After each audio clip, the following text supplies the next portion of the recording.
Selamat datang di video edukasi keperawatan. Hari ini kita akan membahas mengenai pemenuhan kebutuhan nutrisi, konsep yang mendasarinya, serta peran perawat dalam membantu pasien memenuhi kebutuhan nutrisi mereka. Mari kita mulai dengan dasar teori kebutuhan nutrisi. Kebutuhan nutrisi merupakan bagian penting dari kesehatan.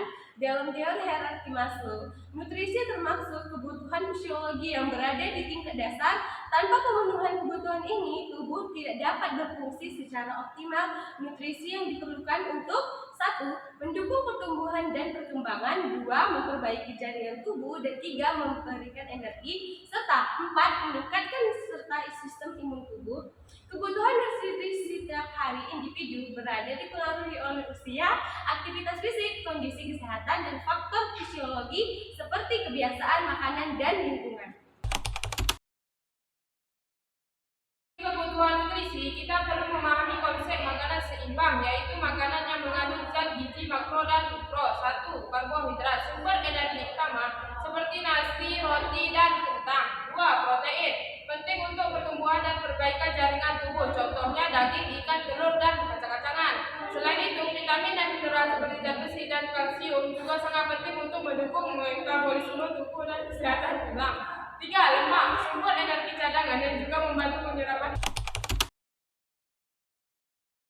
Perawat dalam pemenuhan kebutuhan nutrisi meliputi beberapa langkah penting, yaitu 1. Pengkajian, mengumpulkan informasi tentang pola makan pasien, berat badan, tinggi badan, dan indeks massa tubuh, memeriksa tanda-tanda kekurangan atau kelebihan gizi seperti anemia atau obesitas. Kedua, diagnosa keperawatan, contohnya adalah ketidakseimbangan nutrisi, kurang dari kebutuhan tubuh yang sering terjadi pada pasien dengan penyakit kronis atau gangguan makan. Yang ketiga, perencanaan, merancang rencana pemberian makanan yang sesuai kebutuhan pasien. Ini termasuk bekerja sama dengan ahli gizi untuk membuat menu harian yang tepat. 4.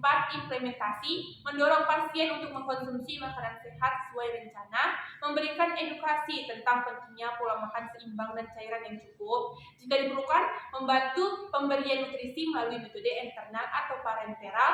Kelima, evaluasi, memantau perkembangan pasien seperti meningkatkan berat badan, perubahan hasil pemeriksaan laboratorium, atau perbaikan kondisi fisik.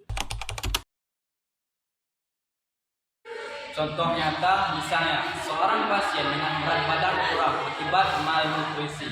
Setelah dilakukan pengkajian di tim keperawatan dan ahli gizi, membuat rencana makan tinggi kalori dan protein.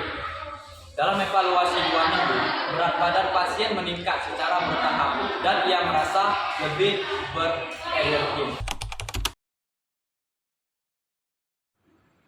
Pemenuhan kebutuhan nutrisi adalah langkah penting dalam menjaga kesehatan dan kualitas hidup pasien. Sebagai perawat, kita memiliki peran besar dalam membantu mereka memahami pentingnya makanan seimbang dan mendukung kebutuhan nutrisi mereka. Terima kasih telah menyimak dan sampai jumpa di video edukasi berikutnya.